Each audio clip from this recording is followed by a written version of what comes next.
আমাদের রথের দিনটা শুরু হয়েছিল রাধাকৃষ্ণের প্রতিমা দর্শন দিয়ে। এই যে সোনু হাঁটু গেড়ে বসে ঠাকুরকে প্রণাম করছে, আর শানু ষষ্ঠাঙ্গে প্রণাম করছে। বিচ্ছু ডিব্বা একটা। বাইরে বেরিয়ে দেখলাম কি সুন্দর রথটাকে সাজিয়েছে। আর তাছাড়া একটা জিনিস ভীষণভাবে মন কাড়ে, এই মন্দিরের চারপাশটা এত সুন্দরভাবে বিভিন্ন রকমের ফুল গাছ দিয়ে সাজানো, যেন মনে হয় মন্দিরটা জীবন্ত হয়ে উঠেছে এই গাছগুলোর জন্য। আমাদের তাড়াতাড়ি প্রসাদ গ্রহণ করে বাড়ি আসতে হয়েছে, আমাদেরও তো বাড়ির রথটা সাজাতে হবে।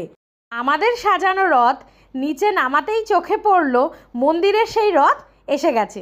আমাদের বাড়ির পাশের রাস্তা দিয়েই প্রত্যেকবার এই রথ নিয়ে যায়, আর আমরা এই রথের দড়ি টানা দিয়েই প্রত্যেকবারের মতো এবারও আমাদের রথের উদ্বোধন করলাম।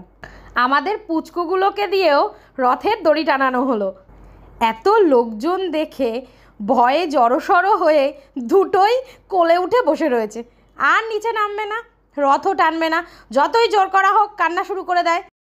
এই যে সানাকে জোর করেও রথের দড়ি ধরানো গেল না, ওই যে একবার ভয় পেয়েছে, আর উনি দড়ি ধরবেন না। খানিকক্ষণ রাস্তায় দুজন ছোটাছুটি করলো, যদিও তারপর শানু অনেকক্ষণ রথ টেনেছিল, আর সন্ধে পর্যন্ত বাদবাকি সময় সোনুই টেনেছিল রথটা। সবশেষে ঠিক করলাম রথের মেলায় যাব। অমনি বেরিয়ে পড়লাম। মাঝ রাস্তা থেকেই বাইক ঘুরিয়ে আসতে হলো। কি সাংঘাতিক পরিমাণে ভিড়! কোনো রকমে ওখান থেকে বেরিয়ে পুরো সন্ধ্যাটা রেস্টুরেন্টে কাটিয়ে 10:30 নাগাদ মেলায় ঢুকেছি। তখনও অনেক ভিড়, না কিছু কিনতে পেরেছি না কিছু দেখতে পেরেছি, কিন্তু তাও ভিড় ঠেলে ছেলে গেল বেলুন ফাটাতে। 5টার মধ্যে 3টে ফাটাতে পেরেছে।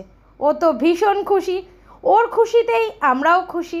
যাই হোক, এবার একটা বকফুল গাছ কিনে বাড়ির পথে পা বাড়ালাম। আবার দেখা হবে অন্য কোনো ভিডিওতে অন্য কোনো দিন। টাটা।